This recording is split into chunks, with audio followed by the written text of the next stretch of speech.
Imagine thousands of people doing this in unison. Huh? Well, What's the lyric?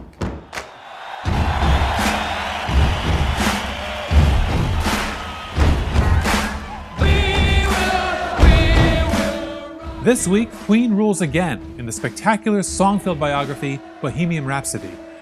Plus, some courageous women take on a man's world in two action-packed thrillers. I'm Bill Newcott, film critic for the Saturday Evening Post. All that and more on this week's podcast, Movies for the Rest of Us. Well, the movie musical world is lining up right now. Are you on Team A Star Is Born or on Team Bohemian Rhapsody? They're both terrific films, but I think I'm coming down on the side of Freddie Mercury and the boys from Queen. I've already seen Bohemian Rhapsody 3 times, and I might go back again. It's not that I've always been a hyper Queen fan, but Bohemian Rhapsody is irresistible, a joyous celebration of Queen, an era, and the timeless sheer exhilaration that comes from creating art.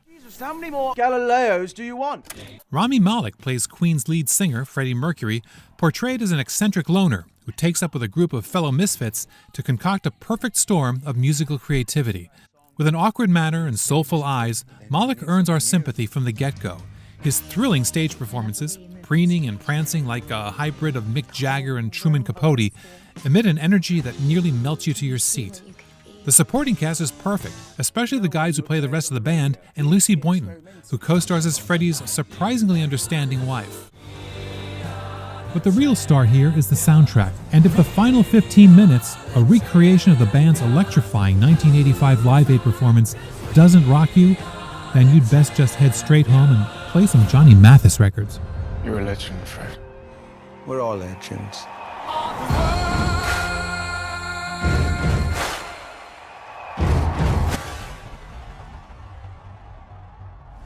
If the government catches you, they'll kill you. Rosamund Pike stars in A Private War, the true story of the legendary war correspondent Marie Colvin. I'm not armed! Journalist!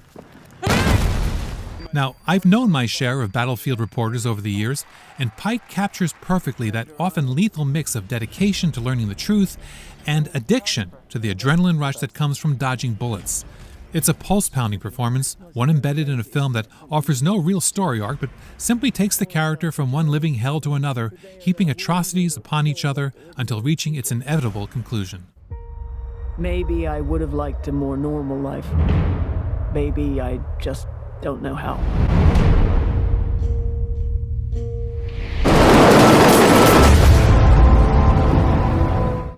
Our husbands aren't coming back. My husband left me the plans for his next job. All I need is a crew to pull it off. In Widows, Viola Davis stars as a Chicago socialite whose hubby, played by Liam Neeson, has been supporting their lavish lifestyle for decades through scores of high-profile burglaries. When one goes horribly wrong with lethal consequences, she and the widows of the heist team's other members find the plans for the guy's next heist and decide to pull it off for themselves. Widows would work a lot better as a tongue-in-cheek caper flick, but the director here is Oscar winner Steve McQueen, and he weighs it all down with the same grim seriousness he brought to 12 Years a Slave. Plus, it doesn't help that the film's big twist has more holes in it than a target at a shooting range. Vem är du? Jag är döden. The Swedish director Ingmar Bergman was born a century ago this year, and one of his most celebrated protégés, director Marguerite von Trotta, offers a fond tribute in her new documentary, Searching for Ingmar Bergman. She speaks with many of his frequent collaborators, including the actress he made a superstar, Liv Ullmann. He looked at me. And that was the beginning. That was the beginning, because suddenly he said, "Would you like to be in a movie with me?" Bergman said cinema is something of a waking dream, and Searching for Ingmar Bergman is a movie lover's dream come true, brimming with telling anecdotes, classic clips, and visits to the locales of his most legendary scenes.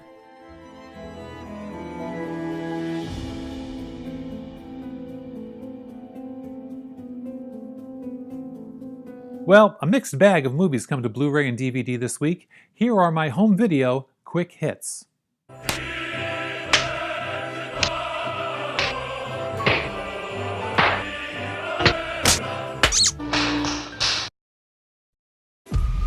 largest shark that ever existed. It's a megalodon.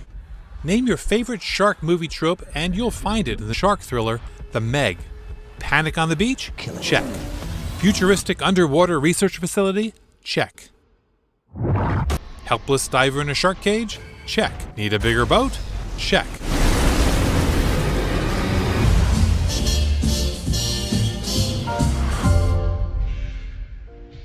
Oh, I do like a party. Come on, Pooh. What should happen if you forget about me? Silly old bear. You don't have to be a longtime lover of the overstuffed bear of very little brain to find yourself bawling like a baby at Christopher Robin. Ewan McGregor is perfect as Pooh's friend Christopher, all grown up with so many adult worries, he's all but forgotten about his childhood reveries in the 100-acre wood. Pooh? Christopher Robin. No.